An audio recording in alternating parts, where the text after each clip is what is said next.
नमस्ते। आज मैले एलएलबी सेकेन्ड इयरको मुट कोर्टको सन्दर्भमा यो भिडियो लिएर आएको छु, जसमा नेपाली कागज र व्हाइट कागजमा कसरी लेख्ने भन्ने बारेमा बताउन गइरहेको छु। अब हेर्नुहोस् साथीहरू, नेपाली कागजमा लेख्दा माथि 8 सेन्टिमिटर अनि तपाईँको बायाँ 4 सेन्टिमिटर र तल 2.5 सेन्टिमिटर छोड्नुपर्छ। त्यसै गरी तपाईँले लेख्दै गरेको कुरा यसमा अटाएन, अर्को पान्नामा लेख्नु पर्यो भने, लाइक तपाईँले जाहेर दरखास्त लेख्दै हुनुहुन्छ, लेख्दा लेख्दै यहाँनिर आएर त्यो अझै अर्को पन्नामा लेख्नुपर्ने देखियो भनेपछिमा तपाईँले अर्को पन्नामा जाँदा माथि 4 सेन्टिमिटर मात्र छोड्नुपर्ने हुन्छ।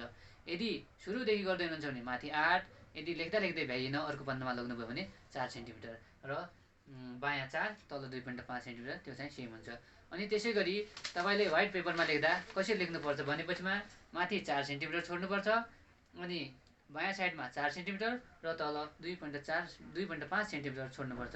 अब हेर्नुहोस् यसलाई कसरी फोल्ड गरेर कसरी पत्ता लगाउने त स्केलले नापिरहनु पर्दैन। यसरी फोल्ड गरेर हामीले 8 सेन्टिमिटर 4 सेन्टिमिटर 2.5 सेन्टिमिटर छुट्याएर मजाले लेख्न सक्छौँ। हेर्नुहोस् त साथीहरू, अब कसरी गर्ने भनेपछि अब भनिहालेँ मैले साथीहरू, माथि 8 सेन्टिमिटर बायाँ 4 सेन्टिमिटर र तल 2.5 सेन्टिमिटर छोड्नुहोस् भनेर। अब त्यसको लागि पनि यो पेपर हेर्नुहोस्, यो साइडतिर खस्रो छ, यो साइडतिर चिल्लो छ। अब यो खस्रो साइड नलेख्ने, चिल्लो साइडतिर लेख्ने। अब त्यसको लागि माथि 8 बायाँ 4 र तल 2.5 सेन्टिमिटर कसरी छुट्याउने भनेपछि यो पेपरलाई नर्मली फोल्ड गर्नुहोस्। नर्मली यसरी फोल्ड गरिसकेपछि फेरि एकचोटि अझ फोल्ड गर्नुपर्छ, फेरि एकचोटि यसरी अझ फोल्ड गर्नुहोस्। यो बिच भागमै ठ्याक्क बिच भागमा, यता पनि बिच भागमा फोल्ड गर्नुहोस्। यस्तो भइसकेपछि तपाईँको अब यो माथि जुन हुन्छ यसरी ठ्याक्क गर्नु जुन है साथीहरू।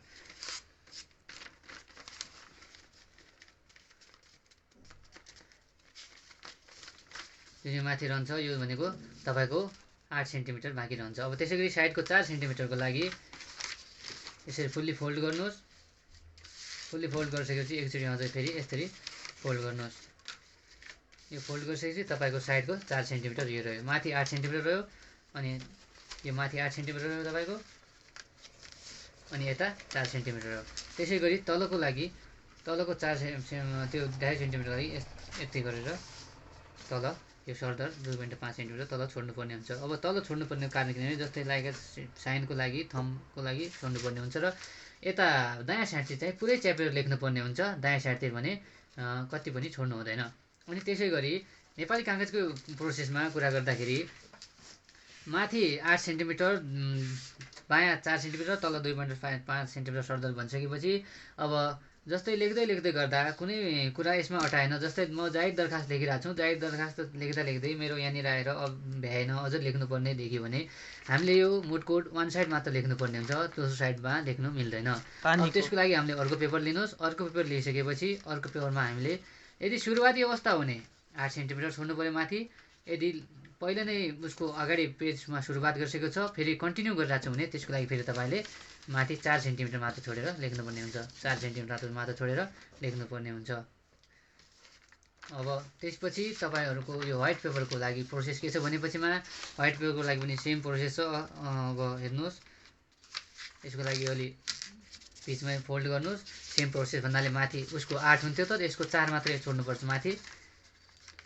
एकचोटि अझ फोल्ड गरिसकेपछि एकचोटि फेरि फोल्ड गर्नुहोस्, जुन यो बाँकी रहन्छ यो 4 सेन्टिमिटर हुन्छ र यहाँबाट तल लेख्न सुरु गर्नुपर्छ।